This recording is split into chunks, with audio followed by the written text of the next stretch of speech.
चलो ना तो पंडित जी के देखो चलू ना। पंडित जी गेल थे ले आलू।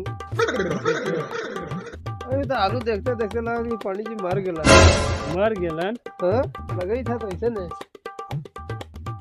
आह बाप रे पंडित अरे मरे तब के पूजा करत बा। ई पंडित जी के घोड़िया पर रख देल गए। अब अलथिए ले आलू देखे। पंडित जी के उठा के देखा था। अब के पूजा करत बा पहले। कै गो तोर लइकन है तू? अरे लड़का तो 2-3 गो हलन हो। अरे मतलब 4 गो हमरो हल्दी देख पूजवा के करत है। अरे पंडित जी का ये मर गए बहन के पास पूछे न हो। इनका उठा के देखा था उठा के पहले। यही हमने के पुरोहित हलन से मर ही गेलन। पंडित जी को उठा के देखा ना जिंदा हाथ के मरल से देखो तो ना पहले। आई हो पंडित जी कैसे टंगरिया छिहार गल हूँ पंडित जी। हो पंडित जी कैसे मर गल हूँ पंडित जी। कैसन घोड़िया है लेकिन पटक दल के पंडित जी से कि परनमा फुकुर निकल का गली पंडित जी के। वही सोच हो जाए। गोलवा साहब को देखो तो। आई हो पंडित जी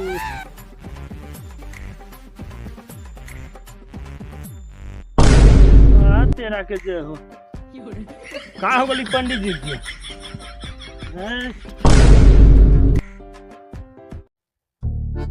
पंडित जी हो पंडित जी अब कैसे परनवा चल गेलवा हो पंडित जी। अब बियाहवा सदिया के करत हो पंडित जी। कैसन हल बदरा घोड़ी रख ले पंडित जी। अरे काहे लगी आलू के खेतवा देखे आल हल पंडित जी।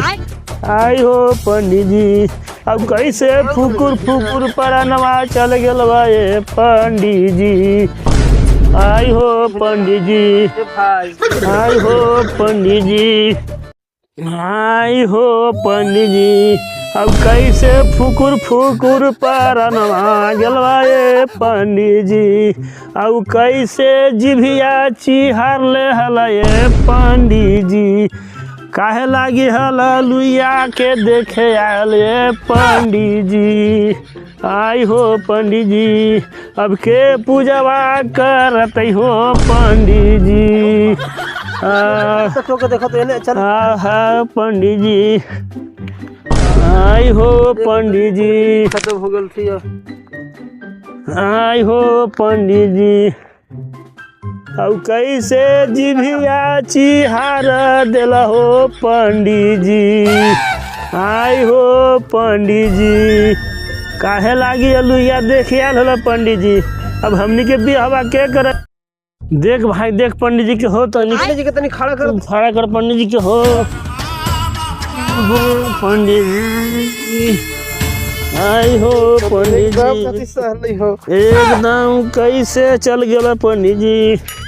आई हो पंडित जी कैसे के चल गया फुकुर परनमा गेलवा। अपने तो जिभिया चिहार ही देला पंडित जी। अब हमनी के अब कैसे पूजवा होते पंडित जी। का देला हो पंडित जी।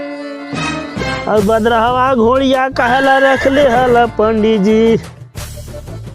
ही न कि पूजा पाठ करावे पंडित जी बढ़िया तनी घोड़ी रखू तो लटार मारे वाला घोड़ी रख ले तो दाँत चिहार के जबे करबा। ई चली एकदम फूल